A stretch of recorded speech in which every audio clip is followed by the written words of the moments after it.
Good morning, and thank you for joining us for the Pike County Chamber of Commerce Municipal Candidate Forum. I'm Dana Sanders, President of the Chamber of Commerce. We would like to welcome Jimmy Ramage, candidate for mayor of the city of Brundidge. All of the questions we ask have been submitted by members of the Pike County Chamber of Commerce, and I'm the only one who knows which questions were selected. Each candidate will be asked the same questions in the same order as their opponent. And now for the guidelines. You will have 60 seconds to introduce yourself. You will have 90 seconds to answer each question. When you have 20 seconds remaining, I will hold up this yellow card. And when you have reached the end of your 90 seconds, I will hold up this red card. If you would like, I can repeat a question. Just ask me to do so. At the end, you will have 60 seconds for a closing statement. Mayoral candidate Jimmy Ramage, thank you so much for joining us this morning. Please take 60 seconds and introduce yourself. Okay, I'm Jimmy Ramage. I grew up in Brundidge, Alabama, graduated from Pike County High School in 1965, and graduated from the University of Alabama in 1969, returned home from college and been at the bank from 1969 till today. So I've been a banker, and I was in government in 1976 when the Brundidge had a 3-person commission. I served on it for 10 years, and in 1986 we changed the form of government to a mayor-council form, and I was mayor from 1986 to 2016. And here I am today. Okay, thank you. Question number 1. Do you support clawback provisions in economic development agreements? If not, why not? And if so, what specific clawback provisions do you think are important? Well, having been involved in economic development over the years, a lot of times when you do abatements or whatnot, you have to measure what's the cost to the city and what the return on that investment is. And we've been very fortunate in Brundidge on what we were able to do. Now the abatements are over, like Walmart DC. We abated 15 years, and then they did an addition, so we abated 5 more, but that abatement's gone away. So now the city of Brundidge receives tax of several tens of thousands of dollars each year, and we've seen it happen in other industries. We changed from a textile industry to a food support industry over the years. So they're very productive if done right. The city of Brundidge population has not grown when some of the surrounding areas are growing. What do you believe is the reason for this, and what would you do to help encourage more people to move to Brundidge? Well, that would be the main reason I am trying to seek out. We've created enough jobs in Brundidge to support, but at this point in time, as our population is declining, we're not backfilling those homes. Those jobs are being done by people in Brundidge and the surrounding area, but we don't have as many people that live inside the city limits, and that's a real concern, real concern. You can ride down the neighborhood, which I have done, putting out signs and trying to see the people as best you can under these conditions, because you don't want to fraternize too close. But we have homes on about every street in Brundidge that were once occupied with 3 to 4 people, and now there's none. Our school system has done a great job over the last 10, 15 years, and so the school is doing a real good job. And with the student enrollment is going up, but at the same time, our population is going down, and that's something that needs to be really addressed, is how can we get people to live inside the city limits and take the services that the city has to offer. That's a real problem, and it's real in depth too, because you have a lot of things you got to take in consideration when you do that. The mayor is responsible for staffing the city. Are there any staff members that you would change after Election Day? If so, what positions would you change personnel? But now in Brundidge, we run under a city manager type government, and what entails that is the city council and the mayor would actually appoint the city manager and the police chief. Other than that, all the jobs within the city would be selected by the city manager. So it's a little different than other forms of government where you really get involved in that. I've been on both sides. When we had a city commission, the commissioners actually appointed everybody that might work for the city. In other words, each commissioner had responsibilities, and they kind of dictated who worked and who didn't work. So I've seen both. I like this form of government better because your city manager's there with them every day, and he knows who's doing a good job and who's not. So that is something different on the way Brundidge is set up. And I wouldn't change the city manager form of government because I know it works. The city has worked with the Chamber of Commerce and the school systems to establish a workforce development program at the high school level. In light of the fact that schools are governed by school boards and not the city council or mayor, what do you believe is the role of city government in the establishment of workforce development strategies? Well, I think the city government should support that. We at the bank and in our with the city, we encourage those students to participate in that through our representatives on the school board, because Pike County High School is a member of the county system, which Brundidge has 2 representatives on that school board that represent different areas of Brundidge. And we worked hard to encourage that workforce development, and actually took students in to do the internship. I know at our bank, and I know the city, it's done it at different locations like the library and city hall, that we've actually had students to come in and do the internship, and hopefully encourage others to participate, because that is a good program. The Chamber is recognized almost every year as a statewide leader at the annual Farm City event. What do you believe are the key programs in the annual Farm City event that you would continue? Well, I like the idea of the swap that we do with the city and the county.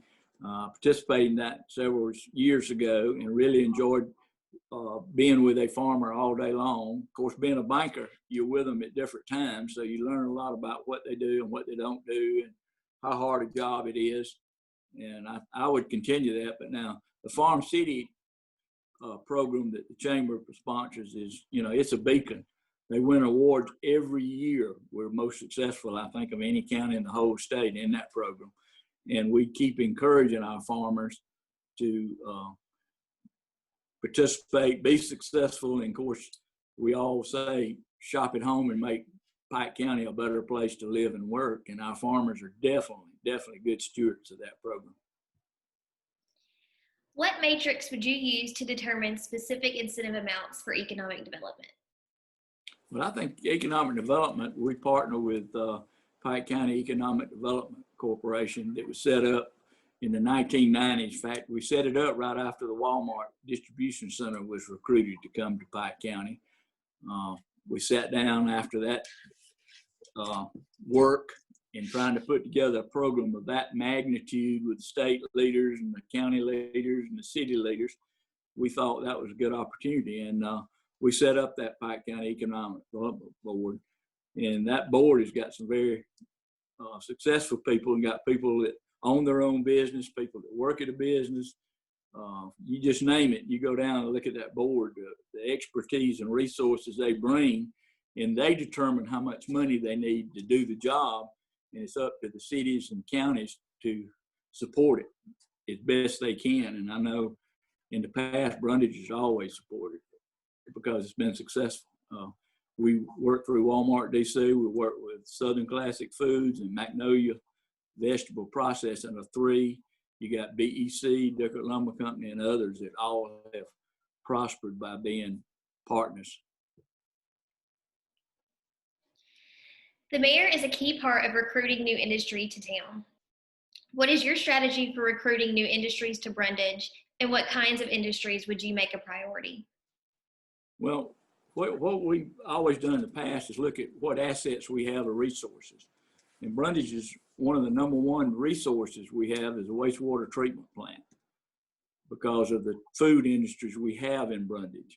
So that puts us in a unique position because not every city in the state of Alabama can recruit a food industry because they don't have a wastewater treatment plant that could break down the oils and other ingredients that go in food.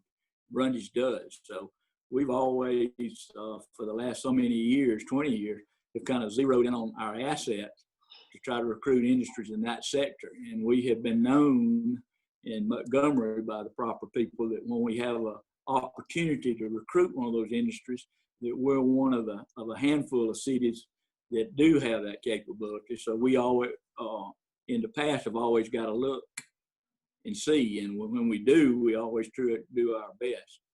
I know in the past, Pike County, in my experience on Power South Board with other mayors of other towns, we've always worked together in Pike County, whether it be Troy, Brundidge, Goshen, Banks, because we understand no matter where it goes, we'll all profit from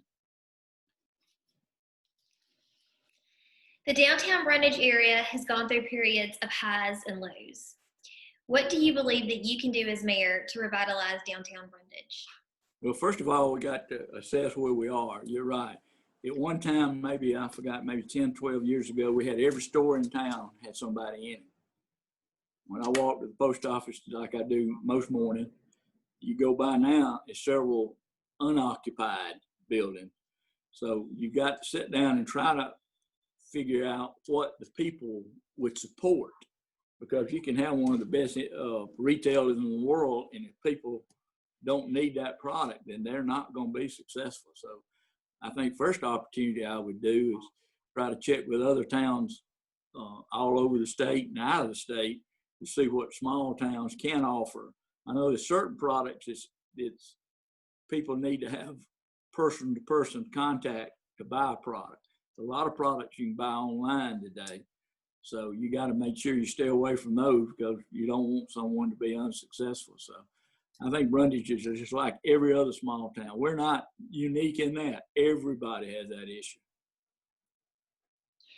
Alabama is currently governed by home rule as a matter of law, and that impacts the ways in which municipal governments in our state can legally govern their towns. Do you support home rule, and why or why not? Well, the cities have home rule. The county doesn't. When the counties were established way back several hundred years ago, the state of Alabama Constitution gave a lot of that power to the Alabama legislature to look after the counties. Now, the cities have that power. We can change the sales tax rate at any time we want to, and other entities that we don't have to go through the Alabama legislature. But now our county government officials, they have that burden, and that's been a controversy my whole political career, is how much power ought to be given back to the counties versus what the state legislature has over them. But now for a city government, we have that power to do what we need to do. And Brundidge is similar to Troy, which is unique in Pike County, or any county, is both of us own our own utility system. Troy owns theirs and Brundidge owns ours. And of course, a lot of that can be contributed to Charles Henderson, because way back when electricity was first came into use on a commercial basis, he built little power plants in Troy and Brundidge and other cities up and down South Alabama. The Pike County school system has been a leader in things like academy programs and dual enrollment. What role do you think the city should play in expanding and promoting those programs? Oh, I think we should support it, because we at the bank helped establish the very first academy ever held in our county. And it was at Pike County High School through the Pike County Board of Education, which was the Finance and Business Academy. And I try every summer, we have the students from their junior year of high school going to the senior year do an internship here at the bank. And we plan on continuing that through Troy Bank and Trust. They will be able to intern.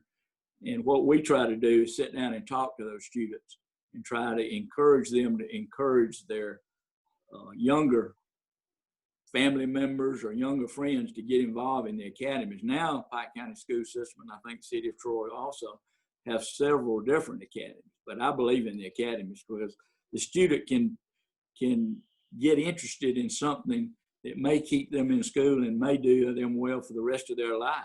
It gives them something to fall back on. I know in the business academy, we've had students that's gone on to college that actually worked at a bank or some kind of business because of the experience they gain in the academy. So there's a lot of success stories out there. We have students that are at the Pentagon in Washington, D.C. We got students that are lawyers out in D.C. We got students that have been lawyers and business people. We got bankers. We got all kinds of doctors. We got some doctors that came through the program. It is important for our local representatives to let our state level representatives know what they support and do not support. There is a bill before the Alabama legislature that is being sponsored by Pike County Representative Wes Allen that would ban the prescription of puberty blocking or gender hormone altering medications to children in Alabama. Do you support this bill that would prohibit the administration of prescription drugs meant to prepare children to change their biological gender, and why or why not? I don't think we know enough about that. I think Wes may be on to something there.